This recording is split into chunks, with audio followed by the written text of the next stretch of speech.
So I'd like to talk to you a little about some of the next steps or goals in all science and CISD going into this school year, especially considering some of the challenges and experiences we've all had in education over the last couple of years, especially our kids. So one big area of focus will definitely be on engagement in science, but all content areas. It's well known that students have struggled to stay engaged and connected to their learning over the last couple of years, especially our virtual kids and even a few in-person kids.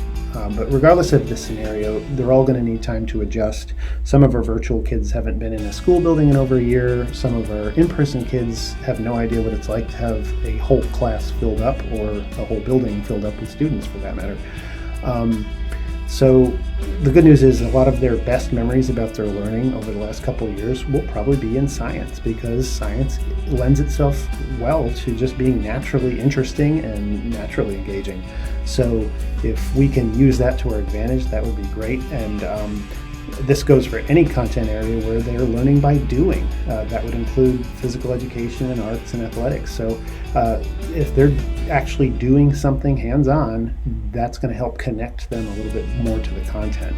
So that's one of the main points to consider as you try to keep your kids engaged this year. But if we anchor our lessons in phenomena, that's naturally also going to inspire curiosity. Things that are going on around them in the natural world that are relevant and that they may have some prior knowledge about that you can build on. So considering a lot of our first units often involve processes and procedures and safety, it's really important to try to rethink what that might look like, because that's kind of dry if you look at the content. So if you can get your kids learning by doing, whether it's using equipment, going outside, doing a scavenger hunt, or just any kind of interaction with each other, that's going to go a long way.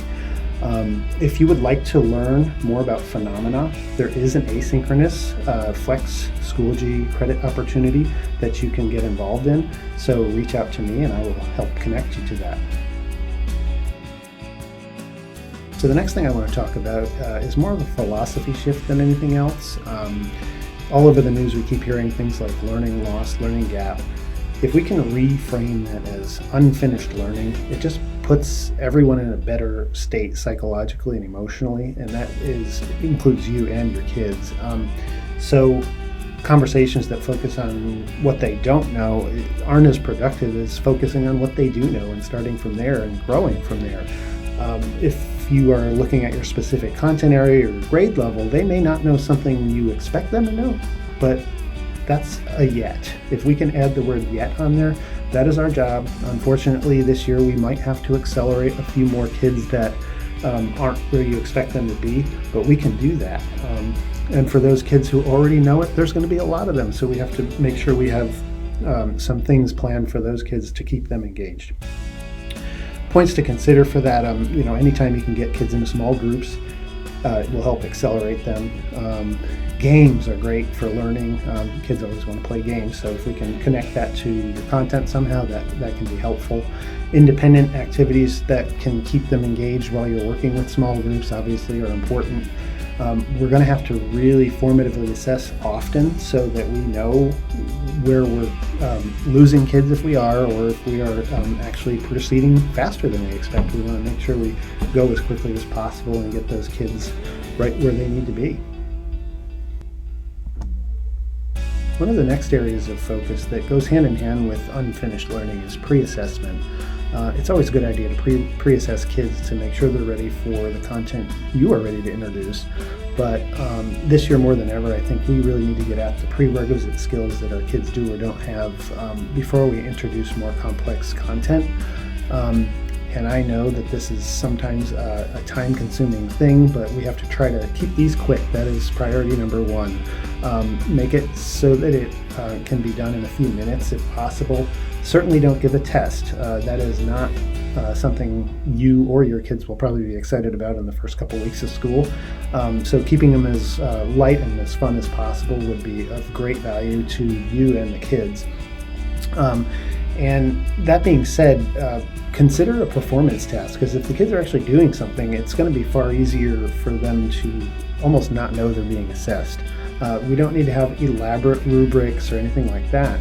As long as we can quickly assess whether the kids do or don't have an idea clear or not, and then we can go from there in terms of grouping or accelerating or extending for certain kids. So if you have any questions or want to brainstorm about how to design pre-assessment, please reach out to me over the course of the school year.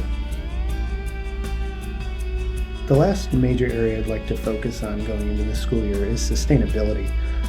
As our campuses have been mostly empty for the last couple of years, we've actually been the most sustainable we've ever been in this district.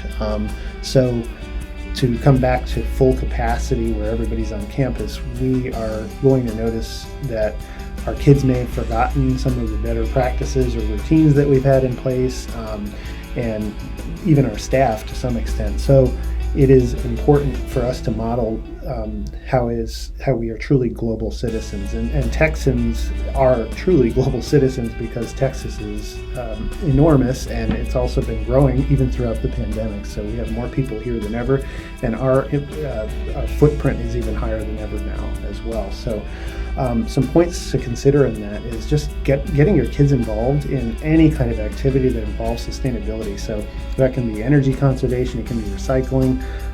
We have citizen science in place already, where the kids can actually collect real data and contribute to bigger research projects, and many of them involve sustainability. Getting them to pitch in, have them focus on making sure the recycling is done properly, get them into the school gardens programs, and any other kind of clubs or organizations that are going on.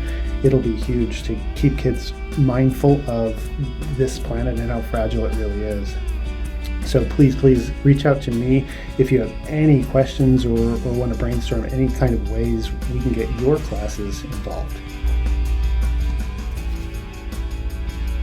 Thank you for taking some time to listen to me talk a little about the goals I have for science and Coppell ISD this coming school year. I hope that you find them relevant to your classrooms and that you can get behind them in your own way. If you wish to partner with me in any way involving science this year, you can get a hold of me at that email address. You also have an amazing instructional coach on your campus that can partner with you and me if you want. We also have our digital learning coaches that are amazing, and a lot of what we do is all in partnership anyway, so we would love to help you in any way we can. Thanks again for listening.